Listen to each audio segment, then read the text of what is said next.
It was one sentence, 7 words, spoken on live television to an audience of nearly 10 million people, and the moment they landed, a city collapsed. I'm going to take my talents to South Beach, July 8th, 2010, ESPN, a gymnasium in Greenwich, Connecticut filled with children from the Boys and Girls Club of America. And at the center of it all, a 25-year-old from Akron, Ohio, sitting in a chair telling Cleveland and the world that he was leaving. But to understand what that moment meant and why it still echoes through the NBA today, we need to go back to the beginning, not to that gymnasium, not even to that summer. We need to go back to 2003, to a teenager so gifted that Sports Illustrated put him on the cover before he ever played a minute in the NBA. A kid from a broken city who the basketball world had already decided was going to save it. LeBron James was selected first overall by the Cleveland Cavaliers in the 2003 NBA Draft. He was 18 years old. He had never played a college game. And from the moment he stepped off the bus in Cleveland, an entire region placed the weight of its dreams on his shoulders. Cleveland had not won a major professional sports championship since 1964. A city built on steel and pride, hammered by decades of economic decline, saw in LeBron James something that went beyond basketball. He was not just a franchise player, he was a promise. And for 7 years, he delivered on it, imperfectly, magnificently, in ways that defied everything the sport thought it knew about what one player could do alone. In his first season, he averaged 20.9 points per game. He won Rookie of the Year. He made Cleveland relevant. In 2007, he dragged a Cavaliers team that had no business being there to the NBA Finals, scoring 25 consecutive points in a single playoff game against the Detroit Pistons in what many still regard as one of the greatest individual performances in the history of the sport. In 2009, he won his first MVP. In 2010, he won his second. But championships did not come. The Cavaliers front office, despite their best efforts, could not build a roster worthy of what LeBron was giving them. The organization was perpetually one piece short, one trade away from something that never arrived. And with every passing season, the pressure built. The city waited. The franchise strained under the weight of expectation. Jackie McMullen, the veteran NBA journalist and author, has written extensively about the impossible position LeBron occupied in Cleveland, a player so dominant that his team won 66 games in the 2008 to 2009 season and yet still couldn't get past the Orlando Magic in the Eastern Conference Finals. One player, every problem. By 2010, the cracks were visible. In the second round of the playoffs that year, the Cavaliers, the team with the best record in the entire NBA, lost to the Boston Celtics. In Game 5, LeBron scored 15 points on 14 shots. He looked disengaged. He looked elsewhere. He walked off the court in Cleveland to boos from his own fans, pulled off his headband, and something about that image felt final. 3 weeks later, it was. The decision, as it came to be known, was unlike anything professional sports had produced before. Teams came to LeBron's business office in Cleveland to make their pitches, not the other way around. He met with the New Jersey Nets, the New York Knicks, the Chicago Bulls, the Los Angeles Clippers, the Miami Heat, and the Cavaliers in a room that felt, by all accounts, like a job interview conducted by the employee rather than the employer. On July 8th, Jim Gray interviewed him on live television. The world waited. Cleveland held its breath. And then those 7 words arrived. The reaction was immediate and volcanic. Within hours of the broadcast, Cleveland Cavaliers owner Dan Gilbert published an open letter to the city that called LeBron narcissistic, cowardly, selfish, heartless, and callous. He accused him of quitting in the Boston series. He promised Cleveland would win a championship before LeBron did. The letter was raw, personal, and, as LeBron himself would say years later, something he could never quite forget and something he believed carried undertones that went beyond basketball. Fans in Cleveland took to the streets and burned his jersey, thousands of them. The giant Nike banner of LeBron that had hung on the Sherwin-Williams building in downtown Cleveland was taken down. Sports Illustrated columnist Bill Simmons, who had watched the broadcast with a group of friends, described the moment as one of the most uncomfortable hours of sports television he had ever witnessed. not because of the decision itself, but because of the spectacle surrounding it.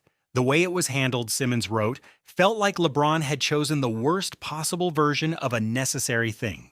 In Miami, the reaction was the opposite. A celebration erupted at the American Airlines Arena that felt premature and excessive in a way that only made the wound in Cleveland deeper. Dwyane Wade, Chris Bosh, LeBron James, standing on a stage together in front of thousands of Heat fans, pyrotechnics exploding behind them, LeBron declaring they were going to win not one, not two, not three championships, but many. They did not win in their first year. The 2010-11 Heat, despite all the talent, finished 58-24 and were beaten in the NBA Finals by Dirk Nowitzki and the Dallas Mavericks in 6 games. LeBron's performance in that series, particularly in the fourth quarters of close games, drew criticism that followed him for years. He was passive when he needed to be aggressive. He deferred when he needed to take over, the narrative that had been building since the decision exploded. But then something shifted. The 2011-12 Heat won the championship. LeBron was finally a champion, winning his first Finals MVP. The 2012-13 Heat won again, back-to-back, with LeBron producing what many analysts consider his finest individual season, averaging 26.8 points, 8 rebounds, and 7.3 assists while shooting 56.5% from the field. Brian Windhorst, the veteran NBA reporter who had covered LeBron since his high school days in Akron, described that season as the complete fulfillment of what LeBron James had always been capable of, a player who had finally found the environment and the teammates to express everything he was. 2 championships, 4 finals appearances in 4 seasons. History delivered exactly as promised, and then he came home. On July 11, 2014, LeBron James announced his return to the Cleveland Cavaliers in an essay published in Sports Illustrated. No television special, no spectacle, just words written carefully about responsibility and roots and what it means to come home. Cleveland received him like a returning son, the banner went back up, the jerseys came back out, and what followed was the most extraordinary arc in modern sports history. In 2016, the Cleveland Cavaliers faced the Golden State Warriors in the NBA Finals. The Warriors had won 73 regular season games. They were the defending champions. They went up 3-1, and LeBron James, in the most dramatic championship run in NBA history, led Cleveland back. He won 3 consecutive games. He blocked a shot in the final minutes of Game 7 that is simply called the block. He scored 27 points, grabbed 11 rebounds, and dished 11 assists in the deciding game. The Cavaliers won. Cleveland had its championship. After 52 years of waiting, the narrative completed itself in a way that almost felt designed. The betrayal, the exile, the redemption, the promise kept. LeBron James had left Cleveland, been despised for it, built a dynasty somewhere else, come home, and then delivered the one thing the city had been waiting for longer than most of its fans had been alive. Dan Gilbert, the owner who had called him narcissistic and cowardly 6 years earlier, was in the locker room that night. He presented LeBron with his championship ring. Whatever was between them had been buried under 52 years of Cleveland waiting, finally coming to an end. The legacy of the decision stretches far beyond one player and one city. Brian Windhorst and Adrian Wojnarowski have both credited the 2010 free agency period with creating the modern era of NBA media, the breaking news culture, the real-time reporting of player meetings and decisions that now defines how the league is covered. The decision did not just change where LeBron played, it changed how the entire sport talked about itself. It also changed what players were allowed to want. Before 2010, a superstar choosing his own destination, forcing a trade, or engineering a departure on his own terms, was considered a betrayal of the natural order of things. Teams held power, players served. After the decision, that calculus inverted. Kevin Durant would leave Oklahoma City. Anthony Davis would force his way out of New Orleans. James Harden would demand trades.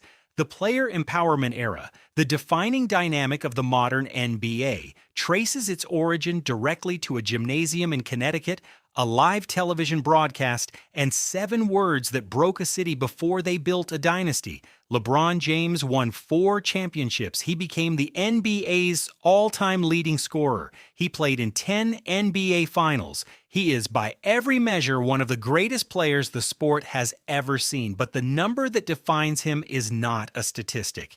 It is 52. The years Cleveland waited, the years a city carried the weight of hope and had it broken, and then impossibly had it answered. The decision destroyed a city, then rebuilt it.